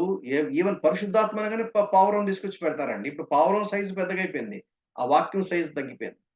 సో, నా సజెషన్ లేక నా కన్విక్షన్ ఏందంటే, దేవుని సన్నిధిలో, దేవుని ప్రజల మధ్యలో అది మన ఇళ్ళల్లో గానివ్వండి, మన మందిరాలుగా గ్యాదర్ అయ్యే స్థలాలే గానివ్వండి, యేసుక్రీస్తు జీవముగల దేవుడు తప్ప ఇంకా ఎవరు హెచ్చించబడ్డానికి వీల్లేదు. దేవుని వాక్యంకుండాల్సిన స్థానం, దేవునికుండాల్సిన స్థానము ఒక మానవుడు ఒక కుర్చీ యేసుకొని, ఒక హోదాలాగా, ఒక రాజులాగా పరిపాలించడం అబామినేషన్. సంఘాలు నాశనమైపోతాయి. కుటుంబాలు నాశనమైపోతాయి. కాబట్టి యేసుక్రీస్తుని వెంబడించాలి. That's point number 1. Every leaders business is to lead people to the feet of the Lord Jesus Christ. మన చుట్టూ తిప్పుకోకూడదు. వాళ్ళు ప్రతిసారి they must consult the Lord Jesus Christ through prayer. They must worship the Lord Jesus Christ through scriptures. మనకు తెలిసిన లేఖనాలు తీసుకొని ప్రజలను యేసుక్రీస్తు వారి వైపుకు మనం నడిపించాలి. That is important. ఆయన గొర్రెపిల్ల. ఆ గొర్రెపిల్లనే మనం సూచించాలి. ఆ గొర్రెపిల్ల గురించి మనం మాట్లాడాలి. మనం ఆల్రెడీ జాన్ ద బాప్టిస్ట్ గురించి మనం చూసాం. నేను తగ్గాలి అని హెచ్చాలంటాడు 3వ అధ్యాయంలో. వాడు నీవు ఫలానా అంటే కాదంటాడు. ఆయన చెప్పుల వారును ముట్టడానికి కూడా యోగ్యుని కాదంటాడు. So, we need to have that kind of humility అనేది మనకు బాగుండదు. అందుకనే భక్తులు కొంతమంది భలే చేస్తారు. నేను పేర్లు కావాలని నేను చెప్పట్లేదు. Lord keep me humble. Lord keep me humble. Lord keep me humble అని భక్తులు ఎప్పుడు అట్లా ప్రార్థన చేసేవాళ్ళు. We should never rob the glory of God. దయచేసి గుర్తుపెట్టుకోండి. దేవుని మహిమను ఏ మానవుడు దొంగిలించడానికి వీల్లేదు. దేవుని స్థానమును ఎవరు ఆక్రమించడానికి వీల్లేదు. ఆయన మాత్రమే సింహాసనాసీనుడవ్వాలి. ఆయన మాత్రమే హెచ్చించబడాలి. ప్రతి ఒక్కరూ ఆయనను వెంబడించాలి. That is the point number 1. ఆ తర్వాత 30 ఎ ఎ 8వ వచనం. 37 అతడు చెప్పిన ఆ మాట విని ఆ ఇద్దరు శిష్యులు విని యేసును వెంబడించిరి. 38వ వచనం. యేసు వెనుకకు తిరిగి వారు తన్ను వెంబడించుట చూచి మీరేమి వెతుకుచున్నారు అని అడగగా వారు రబ్బీ నీవెక్కడ కాపురం ఉన్నావని ఆయనను అడగగా యేసు ప్రభువుకు తెలుసు. Because he is God himself. అయితే ఆయన ఏమన్నా అంటే చూడండి he wanted to know what is there in his heart. యేసు ప్రభు ఆనాడు ఆ ప్రశ్న వేసినందుకు మనకిక్కడ సమాచారం దొరికిందనమాట. యేసు ప్రభు ఏమన్నాడో తెలుసా? భలే ఉంటది యేసు ప్రభు సంభాషణ. క్వెషన్ ఆన్సర్ సెషన్ లాగా ఉంటుంది. యేసు ప్రభు ముందు క్వెషన్ ఏస్తాడు. ఆ క్వెషన్ ఏసి వారి మనసులో ఉన్నటువంటి సమాచారాన్ని బయటికి లాగుతాడు. మీరేమి వెతుకుతున్నారు? వాళ్ళకి తెలుసు యేసు ప్రభువుని వెంబడిస్తున్నట్టు. So, he wanted to know from their own mouth మీరేమి వెతుకుచున్నారని వారినడగగా వాళ్ళేమన్నారంటే, నిన్నే వెతుకుతున్నాము. నీవు గొర్రెపిల్ల అంట గదా! వి వాంటెడ్ టు నో అని జెప్పొచ్చు గదా! నేనే గనక అంటే బహుశా నాకంత తెలివితేటలు లేవు గాబట్టి నేనుండి సార్ జాన్ ద బాప్టిస్ట్ మా మా గురువుగారు ఏమన్నారంటే, "మీరు గొర్రెపిల్ల అని జెప్పారు సార్. మీ గురించి ఎప్పటినుంచో ఆయన చెప్తా ఉన్నాడు. ఇప్పుడు మాకర్థమైంది ఆ గొర్రెపిల్ల మీరే అని. కాబట్టి మేము మా గురువు గారిని వదిలేసి, నువ్వు మాకు గురువుగా ఉండాలి. మమ్మల్ని శిష్యులుగా అంగీకరించండి సార్" అనంటే సరిపోయింది. వీళ్ళేమన్నారు తెలుసా? వీళ్ళేమన్నారో తెలుసా? రబ్బీ. ఇప్పుడు గొర్రె పిల్లను ఎలా సంబోధిస్తున్నారు వాళ్ళు? ముందు రబ్బీగా యాక్సెప్ట్ చేశారు. వాళ్ళకు ఒక బోధకుడుగా ఆయన్ని యాక్సెప్ట్ చేశారు. ఎందుకంటే వీళ్ళు శిష్యులు గదా! శిష్యులకు గురువు గారు గావాలి. సో, వీళ్ళేం జేశారంటే రబ్బీ అని పిలుస్తారు. "నీవెక్కడ కాపురం ఉన్నావు?" మరి రబ్బీ అని ఎందుకంటున్నారు? మరి గతంలో ఆయనేమైనా టీచ్ చేసాడా? గతంలో ఏమైనా బోధించాడా? యాక్చువల్‌గా ఇప్పుడే గదా మినిస్ట్రీ స్టార్ట్ అయింది. యేసుక్రీస్తు వారి మినిస్ట్రీ బాప్టిజం దగ్గర నుంచే స్టార్ట్ అయింది. బాప్టిజం దగ్గర నుంచి స్టార్ట్ అంటే బహుశా వాళ్ళకున్నటువంటి అవగాహన ఏమై ఉండొచ్చంటే ఇస్ నా అజంప్షన్. ఎక్కడ బైబిల్‌లో ఎక్కడ రాయబడలేదు. నా అజంప్షన్. నేనిలా అనుకుంటున్నాను. అందుకనే బైబిల్‌లో రాయబడని దాని గురించి మాట్లాడేటప్పుడు ఇలా ఫ్రాంక్‌గా, ఓపెన్‌గా మాట్లాడడం బెటర్. లేదా ఎవరన్నా చెప్పారా? లేతే ఏదైనా కాంటెంపరరీ హిస్టారియన్స్ చెప్పారా? లేక ఎవరైనా ఒక మంచి ఆథరు దాని మీద బాగా రీసెర్చ్ చేసి లేక హీబ్రూ, గ్రీక్ మీద పట్టున్న వ్యక్తి రాసాడా? ఆ వ్యక్తి చెప్పాడని చెప్పాలి. సో, కాబట్టి మనం చెప్పేటప్పుడు we should be very, very careful. నేనేమనుకుంటానంటే గొర్రెపిల్ల ఖచ్చితంగా రబ్బీ అయ్యుండాలి. సో, ముందు గొర్రెపిల్లను కన్ఫర్మ్ చూడండి వాళ్ళ వాళ్ళ వాళ్ళ వే ఆఫ్ అప్రోచ్ చూడండి. మొట్టమొదట వాళ్ళేమన్నారంటే, "రబ్బీ నీవెక్కడ కాపురం ఉన్నావు" అని అడిగారు. రబ్బీ అంటే బోధకుడు అని అర్థం. అప్పుడు యేసుప్రభు ఏమన్నారంటే, "అడ్రెస్ చెప్పేయొచ్చు గదా! అడ్రెస్ చెప్పేయొచ్చు గదా! నేను పలాని చోట ఉన్నానని చెప్పేయొచ్చు గదా! చెప్పేయొచ్చు గదా!" చెప్పలా. ఏమన్నాడో తెలుసా? "వచ్చి చూడమన్నాడు." Invitation. So when we follow the Lord Jesus Christ, and he he he always invites us. Come, రండి, come and see, come and see. వచ్చి చూడుడి అని వారితో చెప్పగా వారు వెళ్ళి ఆయన కాపురమున్న స్థలం చూసి ఆ దినము ఆయన యొద్ద బస చేసిరి. అప్పుడు పగలు రమారమి 4 గంటల వేళాయెను. యోహాను మాట విని ఆయనను వెంబడించిన ఇద్దరులో ఒకడు సీమోను పేతురు యొక్క సహోదరుడైన ఆంద్రెయ. డైరెక్ట్‌గా ఆంద్రెయ అని చెప్తే సరిపోద్ది గదా! అయితే ఇంకా క్లారిటీ చెప్తున్నాడు. ఎందుకంటే కన్‌ఫ్యూజన్ అనేది రాకుండా ఎవరు అంటే సీమోను పేతురు యొక్క సహోదరుడైన ఆంద్రెయ. మరి ఇంకొకడెవరు? ఆయనే. ఎవరు? ఈ రాసిన అపోస్తలుడు యోహానే. స్కాలర్స్ అలా చెప్తారు. స్కాలర్స్ ఏం చెప్తారంటే he is none other than ah, apostle John అని స్కాలర్స్ అలా చెప్తారు. సో, దాన్ని బట్టి నేను గూడా ఏమనుకుంటున్నానంటే ఇద్దరిలో ఒకరేమో అపోస్తలుడైన యోహాను, ఆ తర్వాత ఆంద్రెయ. ఇది ఫస్ట్ పాయింట్ మనం ఇది చూస్తాం. ఫస్ట్ స్టెప్‌లో మనం చూస్తాం.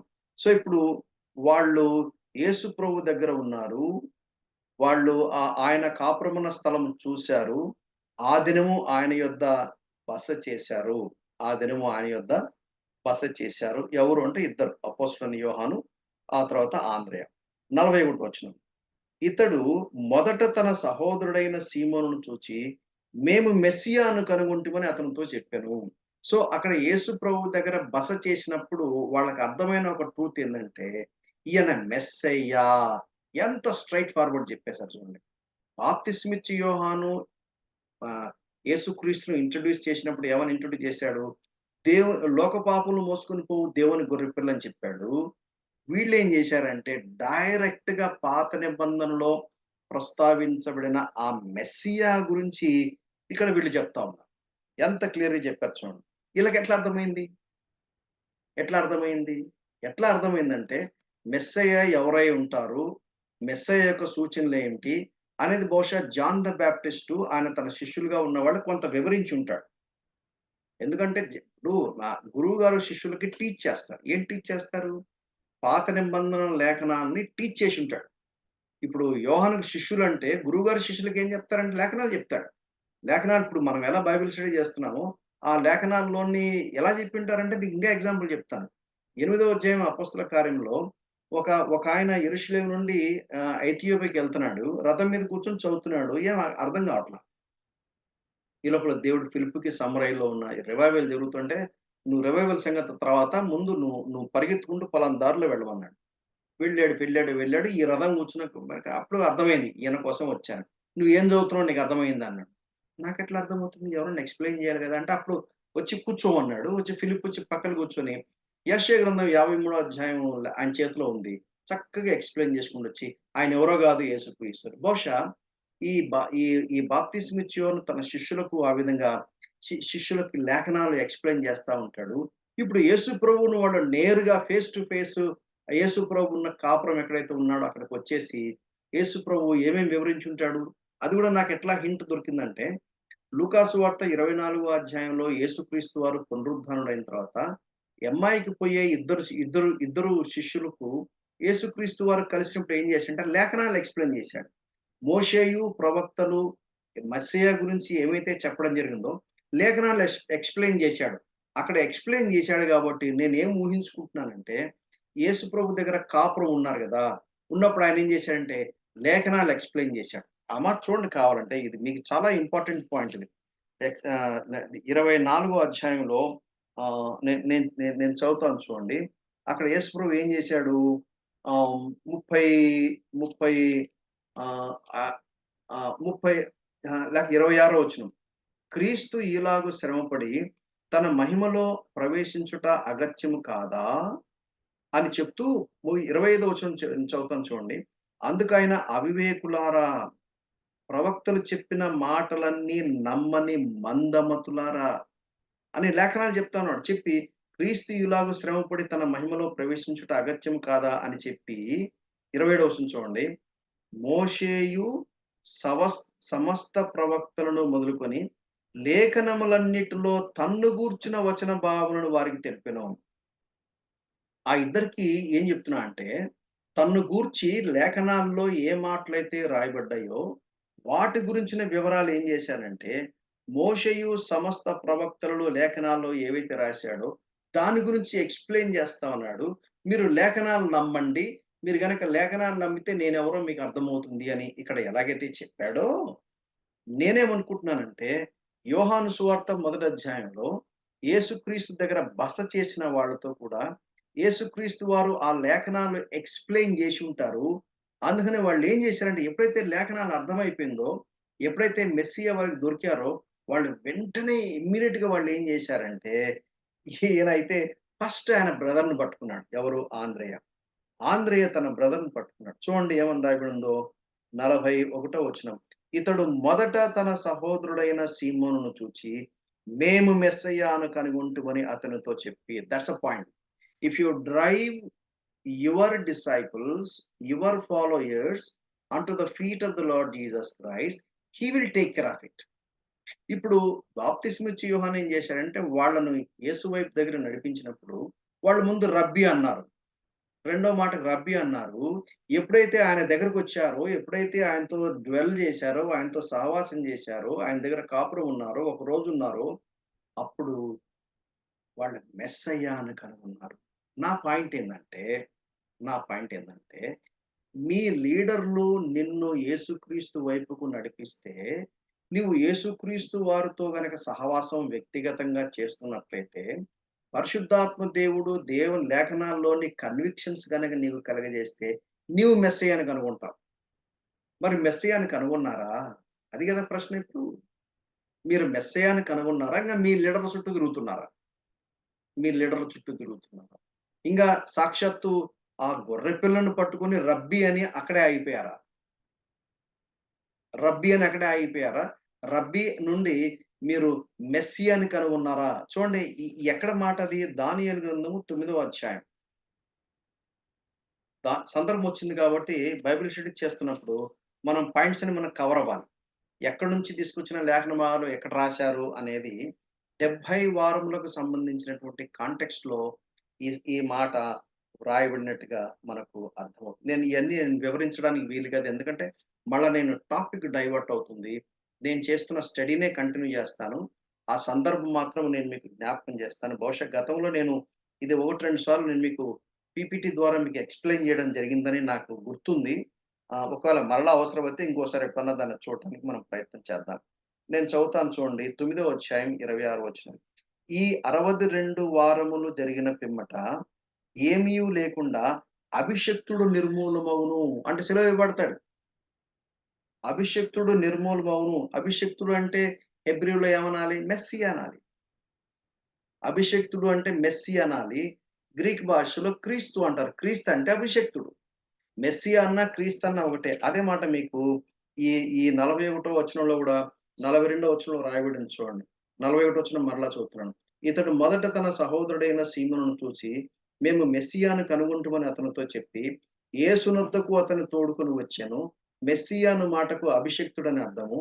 యేసు అతని వైపు చూసి, నీవు యోహాను కుమారుడైన సీమోనువు, నీవు కేఫా అనబడుదు అని చెప్పాను. కేఫా అను మాటకు రాయి అని అర్థము. ఇప్పుడు నేను మిగిలిన ఎక్స్‌ప్లనేషన్ అంతా నేను పోదలుచుకోలేదు. నాకు కావాల్సిన ఫస్ట్ పాయింట్ ఏంటంటే, జాన్ ద బాప్టిస్ట్ ఏం చేశాడు?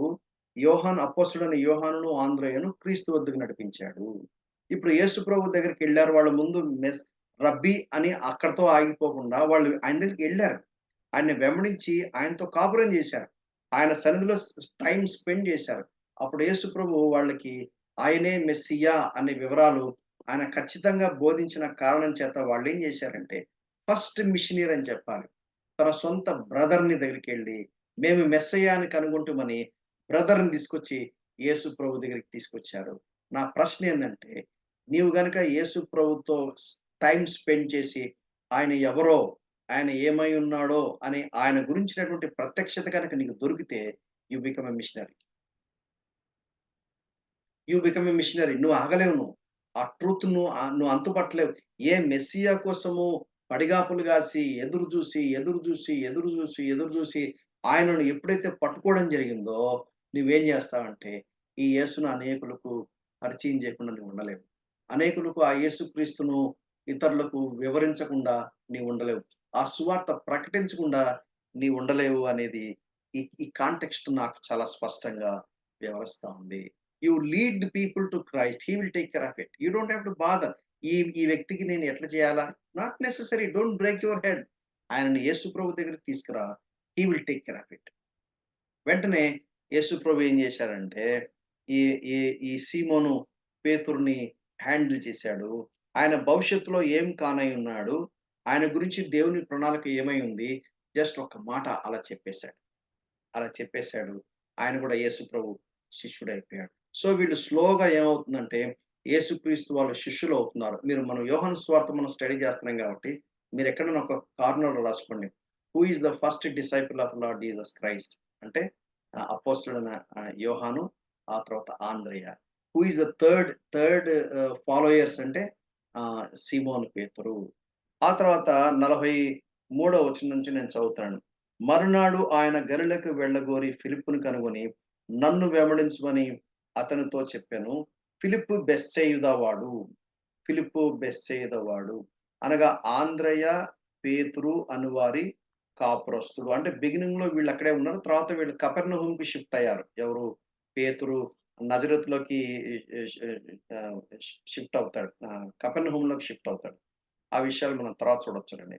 సో ఇప్పుడు ఏమైంది? ఎ యేసుక్రీస్తు వారు నేరుగా ఫిలిప్‌ని గనుకొని నువ్వు నన్ను వెంబడించమన్నాడు. యూ ఫాలో మీ అని చెప్పాడు. అప్పుడు ఫిలిప్ ఏం చేశాడు? యేసు ప్రభువును వెంబడించాడు. వెంబడించినప్పుడు యేసు ప్రభువును వెంబడించడం వల్ల ఫిలిప్‌కి ఏమర్థమైంది? 45 వచనంలో చెప్తాడు.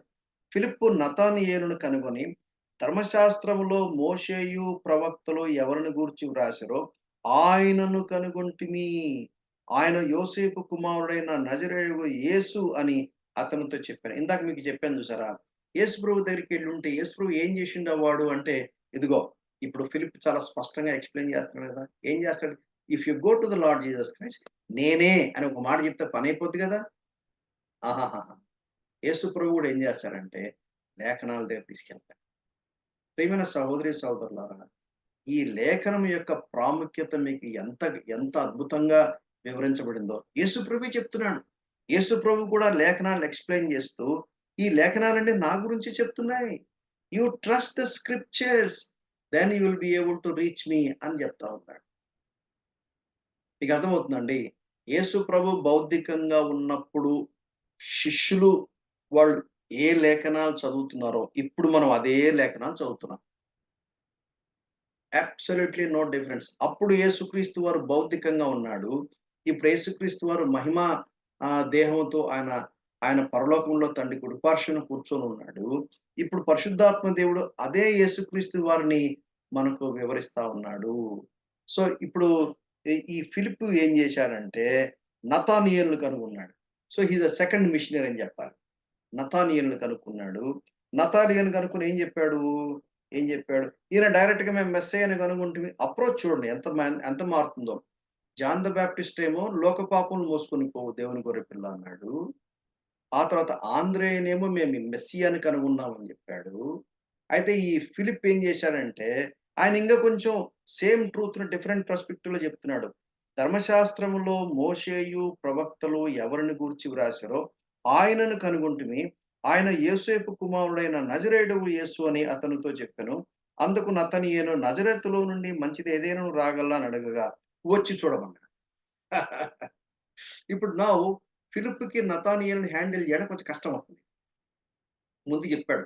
లేఖనాల్లో ఎవరు ఏ మెస్సయ గురించైతే చెప్పబడిందో, ప్రవక్తలు ధర్మశాస్త్రంలో ఎవరి గురించి వివరించారో, ఆయన్ని మేము కనుగొన్నాము రా! అంటే, నజరేతులో ఎట్లా కుదురుతదండి? నజరేతులో మంచిది ఎట్లా వస్తుంది? ఎందుకంటే దానికి మళ్ళా చరిత్ర వెనకుంది. నేను అంతకన్నా ఎక్కువ లోపలికి పోదలుచుకోలేదు. నజరేతులో రావటానికి వీల్లేదు. నజరేతుకు లేఖనాల్లో పెద్ద ఇంపార్టెన్స్ లేదు. అంటే అప్పుడు ఫిలిప్ ఏమన్నాడో తెలుసా? యూ కమ్ అండ్ సీ అన్నాడు. That's important. ప్రియమైన సహోదరి, సహోదరులారా, కొన్నిసార్లు మనం యేసుక్రీస్తుని గురించి ఎంత వివరించినా గాని వాళ్ళు నమ్మరు. అందుకని మనం వాళ్ళకి ఏం చెప్పాలంటే, "నువ్వు పని చేయయ్యా, నేను చెప్పలేను. నా వల్ల కాదు. You better go and consult with him straight away" అని మనం ఏం చేయాలంటే, we have to lead people to Christ. అది మనం నేర్చుకోవాలి. మన సువార్త ప్రకటించే స్ట్రాటజీలో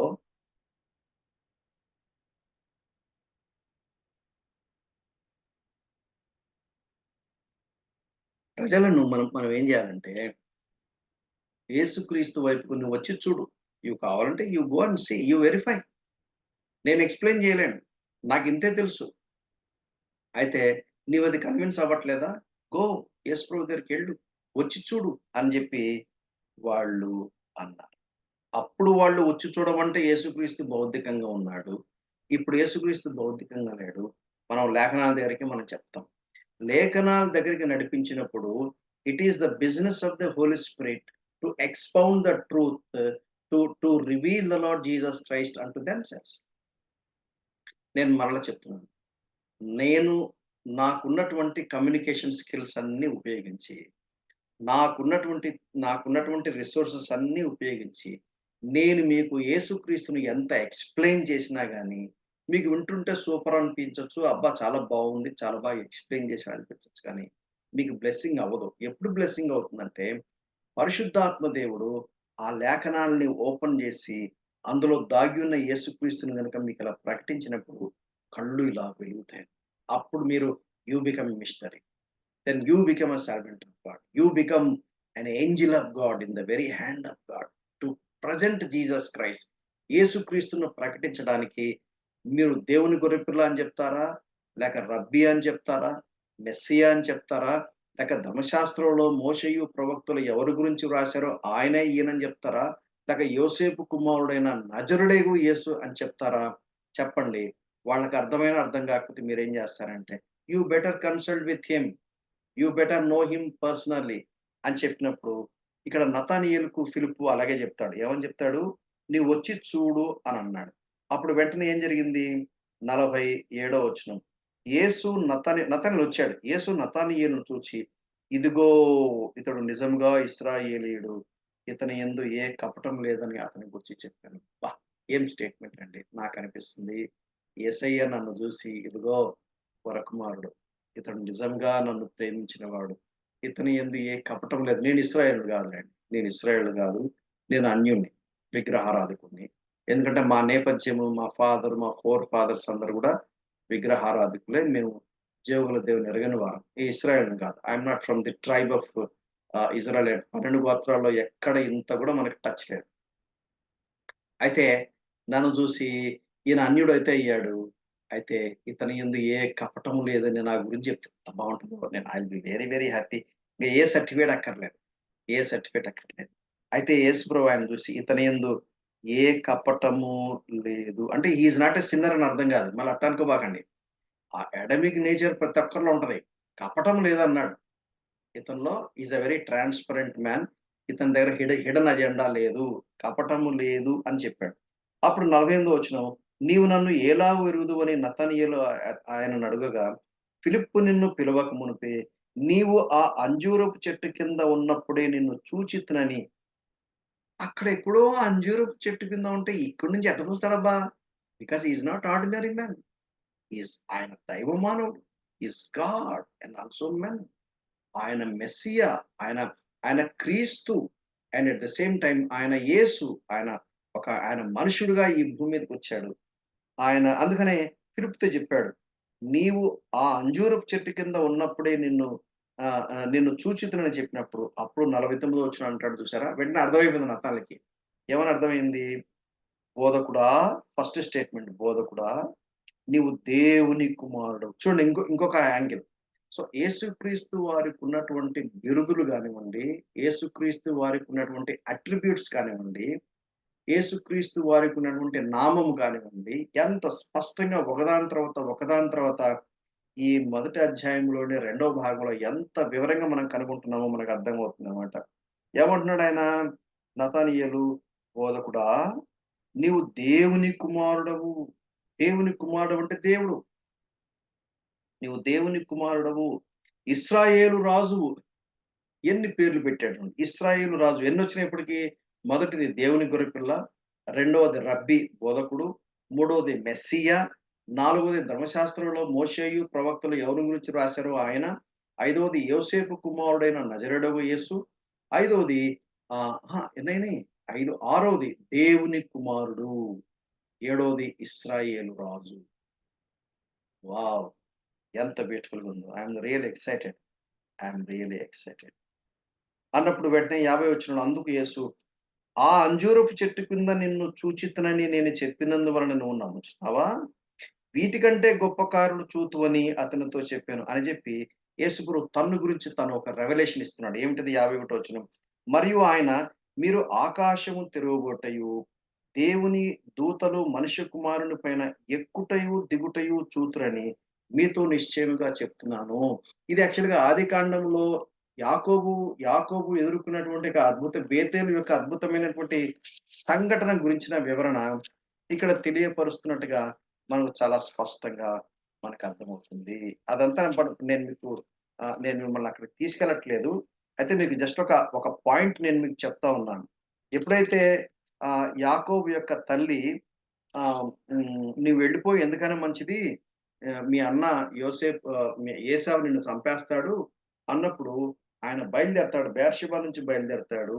28వ అధ్యాయంలో అక్కడ అతనికి ఒక కల కనపడింది. 12వ వచనం నుండి 22వ వచనం వరకు వ్రాయబడినటువంటి దర్శనం ఏదైతే ఉందో, ఆ వివరణ ఏదైతే ఉందో, దాని గురించిన వివరణ ఎవరి గురించో కాదు, యేసుక్రీస్తు గురించే అని ఇప్పుడు యేసుక్రీస్తు వారే చెప్తా ఉన్నారు. లేఖనాల్ని, స్క్రిప్చర్స్‌ని యేసుక్రీస్తు వారు ఇంటర్ప్రిట్ చేస్తున్నాడు. ఆదికాండం 28దో అధ్యాయంలో యాకోబుకు ఒక దర్శనం వచ్చింది గదా! ఎవరి గురించొచ్చింది? నా గురించే వచ్చింది. నా గురించే వచ్చిందని యేసుక్రీస్తు వారు ఆయన చెప్తా ఉన్నాడు. ఇక్కడ మీకొక్కసారి మీకు అది నేను నేను జ్ఞాపకం చేస్తాను. ఏంటిదది? నేను చదువుతాను చూడండి. 12, 13 వచనాలు. అప్పుడు అతడు ఒక కలగనెను. అతడంటే ఎవరు? యాకోబు. అందులో ఒక నిచ్చెన భూమి మీద నిలుపబడి ఉండెను. దాని కొన ఆకాశమునంటెను. దాని మీద దేవుని దూతలు ఎక్కుచూ, దిగుచూ ఉండిరి. మరియు యెహోవా దానికి పైగా నిలిచి, నేను నీ తండ్రి అయిన అబ్రహాము దేవుడను, ఇస్సాకు దేవుడను అయిన యెహోవాను. నీవు పండుకొనున్న ఈ భూమిని నీకును, నీ సంతానమునకు ఇచ్చెదను.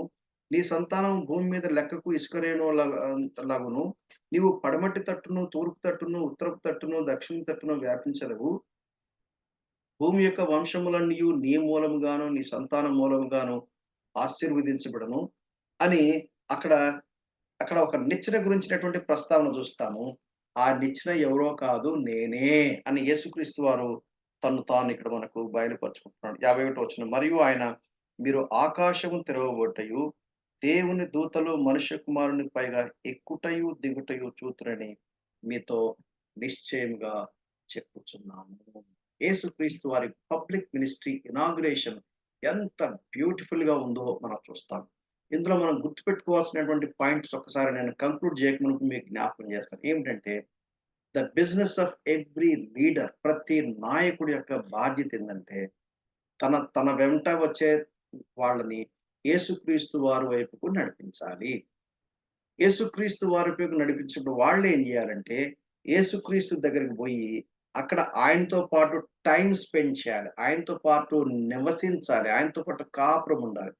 అప్పుడు దేవుని గొర్రెపిల్ల అనే ఆ టైటిల్‌ని పెట్టుకొని, వాళ్ళు ఆయన దేవుని గొర్రెపిల్ల అవునా? కాదా? అని తెలుసుకోవడానికి ఆయన్ని వెంబడించే నేపథ్యంలో, రబ్బీతో మొదలుపెట్టిన వాళ్ళు మెస్సీయాని కనుగొన్నాము. ఎందుకంటే ఆయన లేఖనాల్లో వివరించి, లేఖనాల్లో ఎవరి గురించి వివరించారో ఆయన ఈయనే అనే కన్విక్షన్ దేవుడు వాళ్ళకి కలుగజేశాడు. అట్లా అప్పుడు వాళ్ళేం జేస్తారంటే, వాళ్ళు బాప్తిస్మిచ్చి యోహాను దగ్గర నుండి యేసుప్రభు దగ్గరికొచ్చారు. యేసుప్రభుని ఎరిగిన తర్వాత ఆంద్రెయ తన సొంత ఓన్ బ్రదర్‌ని తీసుకొచ్చి పరిచయం చేశాడు. ఇంకా వాళ్ళు చాలా చేసి ఉంటారు. అయితే వాళ్ళు కొన్ని రాశారు. అదే గదా! బాప్తిస్మిచ్చి యోహాను అపోస్తలుడైన యోహాను 20 అధ్యాయాలు అంటాడు. చాలా ఉన్నాయి రాయాల్సింది. అయితే కొన్ని రాశారు. ఎందుకు రాశారంటే అవి చాలు. అవి పట్టుకొని దాన్ని బట్టి మనం పాఠం నేర్చుకొని మనం గూడా ఆంద్రేయలాగా అనేకులను మేము మెస్సీయాని కనుగొన్నాం. కమ్ అండ్ సీ అన్నాడు. ఆ తర్వాత ఫిలిప్ ఏం చేశాడు? నతానెలు కనుక్కొని మేము మేము ధర్మశాస్త్రములో ఎవరి గురించి రాయబడిందో ఆయనను మేము కనుగొన్నాము. ఆయన ఎవరో కాదు యోసేపు కుమారుడైన నజరేయుడైన యేసు. He is not just ordinary human being. He is both God man అనే వివరణ అక్కడ చెప్పాడు. అప్పుడు దేవుని కుమారుడు అనే అవగాహన వచ్చే వచ్చే ప్రత్యక్షత యేసుక్రీస్తు వారు ఇస్తారు. ఇశ్రాయేలు రాజుగా గ్రహిస్తారు. యాకోబు నిచ్చెన అని యేసుక్రీస్తు వారే తన గురించి తాను బయలుపరుచుకున్నాడు. సో, ఈ గొప్ప దేవుడిని మనం ఎరిగిన తర్వాత, ఈ మాటలు వినే, ఈ సందేశాన్ని వినే మీరెవరైనా సరే, are you going to be a missionary? నీవు గనక ఈ దేవుని యొక్క ప్రత్యక్షతను గనక నీకు అర్థమైతే, నువ్వు ఎంతమందికి ఈ ఈ దేవుని పరిచయం చేస్తావు? ఎంతమందికి ఈ దేవుని గురించి నువ్వు చెప్పకుండా ఉండలేవు. యూ కాంట్ బట్ ఎందుకంటే, ఆ ప్రత్యక్షత యొక్క వివరణ ఎంత గంభీరమైనదంటే, ఆ దేవుని గురించి వివరించకుండా నువ్వు ఉండలేవు. పరిచయం చేయకుండా ఉండలేవు. If you have seen him, if you have confronted with him. So, ఈ బైబిల్ స్టడీని మనము ఈ స్టేట్మెంట్‌తోనే మనం క్లోజ్ చేసుకుందాం. ఏమని స్టేట్మెంట్‌తో క్లోజ్ చేసుకుందాం? దేవుని గొర్రెపిల్లగా మనకు పరిచయమైన ఆ దేవుడు, మనకు మెస్సీయగా పరిచయమయ్యాడా? మనకు ధర్మశాస్త్రంలో రాయబడిన లేఖనాల గురించిన వివరణ మనకు అర్థమైందా? ఆయన దేవుని కుమారుడు, ఆయన దేవుడుగా ఇశ్రాయేలు రాజుగా యాకోబునిచ్చిన గురించినటువంటి దర్శనము యాకోబుకి ఏ విధంగా అయితే తెలపబడిందో, ఆయన మీరు వ్యక్తిగతంగా మీరు కలుసుకున్నారా? ఒకవేళ కలుసుకున్నట్లయితే మీరేం జేయాలంటే, మరొకరికి ఆ యేసుక్రీస్తును పరిచయం చేయాలి. జీసస్ క్రైస్ట్ పబ్లిక్ మినిస్ట్రీ ప్రారంభమైనప్పుడు ఆయన ఒక్కొక్కరితో ఆయన తన పరిచర్య ఆ విధంగా ప్రారంభించుకున్నట్టుగా మనకిక్కడ చాలా స్పష్టంగా అర్థం. ఈ వాక్యం గనక మనం అర్థమైతే, మనం తలలో ఉంచి, మనం ప్రార్థన చేసుకొని, మన దేవునితో ఒక కమిట్మెంట్ మనం చేసుకుందాం. ఈ సందేశాన్ని వినిన తర్వాత మన స్పందన ఏంటో ఒకసారి మనం ఆలోచించుకొని, దేవుని సన్నిధిలో మనల్ని మనము పరీక్షించుకుందాం.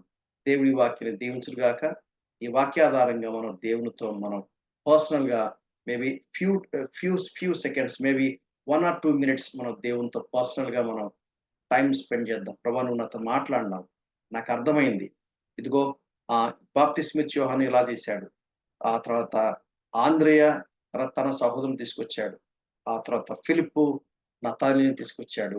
నేను నా సహోదరుని, నా సహోదరిని, నా బంధువుల్ని, నా భార్యను, నా భర్తను, నా పిల్లల్ని, నా ఇరుగు పొరుగు వారిని, నా స్నేహితుల్ని, నాతో కలిసి పనిచేసేవాడిని, లేక దేవా నువ్వు ఎవరినైతే నాకిస్తావో నేను వాళ్ళ దగ్గరికెళ్ళి ఈ సత్య సువార్త చెప్తాను. వాళ్ళను కూడా ఈ జీవముల దేవుడిని నేను పరిచయం చేస్తానని దేవునితో ఒక ఒప్పందం చేసుకుందాం. తలలు వంచండి. ప్రార్థన చేసుకుందాం.